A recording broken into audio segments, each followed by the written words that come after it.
রাবেয়া কলপারে অজু করছে। নামাজ পড়ার সময় হয়ে গেছে। নামাজ পড়ার জন্য অজু শেষ করে ঘরের দিকে রওনা দিল। ঘরের সামনে রাবেয়ার ছোট বোন কাজলের সাথে দেখা। কাজল রাবেয়াকে জিজ্ঞাসা করল, আপু, ছেলেপক্ষ তো আসার সময় হয়ে গেছে, কখন চলে আসে ঠিক নেই, তুমি তাড়াতাড়ি আমার সাথে চলো, আমি তোমাকে সুন্দর করে সাজিয়ে দিচ্ছি। জবাবে রাবেয়া বলল, নামাজের টাইম চলে যাচ্ছে, তুই অজু করে আয়, আজ আমরা দুজন একসঙ্গে নামাজ পড়ব। আরে আপু, নামাজ তো তুমি প্রতিদিনই পড়ো, একদিন নামাজ না পড়লে কিচ্ছু হবে না। আজ তোমাকে ছেলেপক্ষ দেখতে আসবে, তোমাকে পছন্দ করলে ওরা বলেছে একেবারে বিয়ে করে বাড়িতে নিয়ে যাবে। আমি নতুন দুলাভাইয়ের সঙ্গে ঘুরবো, চলো আমার সাথে চলো, আমি তোমাকে সুন্দর করে সাজিয়ে দিচ্ছি।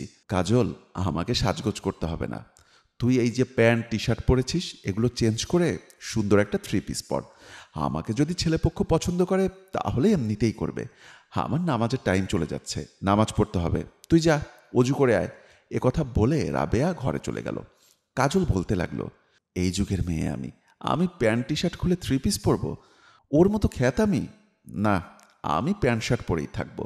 আমি তো জানি এবারও আপুর বিয়ে হবে না, আপুর জন্য আমি আমার পছন্দের জিনিসটাও পরতে পারি না। এমন একটা মেয়ে আমাদের ঘরে জন্ম হয়েছে কেন, আল্লাহই ভালো জানেন। ভাই সাব্বির বাড়িতে ঢুকতেই গেটে কাজলের সাথে দেখা।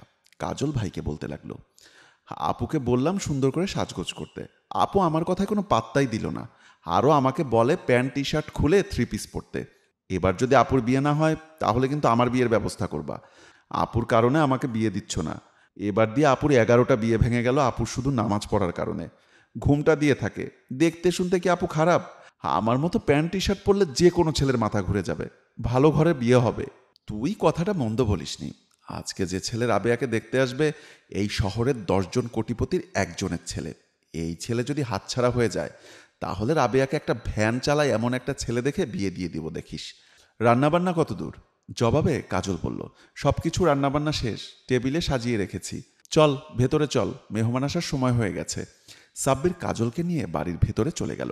ড্রয়িং রুমে ছেলেপক্ষ সবাই বসে আছে। এর মাঝে ছেলের মা বলল, আপনার বোনকে একটু ডাকুন, আমরা একটু দেখে কথা বলি। এর মাঝে কাজল রাবেয়াকে নিয়ে প্রবেশ করল। রাবেয়া এসে সালাম দিল। সকলে সালামের উত্তর নিলেন। ছেলের মা রাবেয়াকে পাশের সোফায় বসতে বলল। রাবেয়া চুপি চুপি বসে পড়ল। রাব্বি ছেলের বড় ভাই। রাব্বি বলতে লাগলো, আপনার বোন এভাবে ঘোমটা দিয়ে আছে কেন? তাহলে আমরা কি দেখতে এসেছি? হিজাবটা একটু খুলতে বলুন, আমরা একটু ভালো করে দেখি।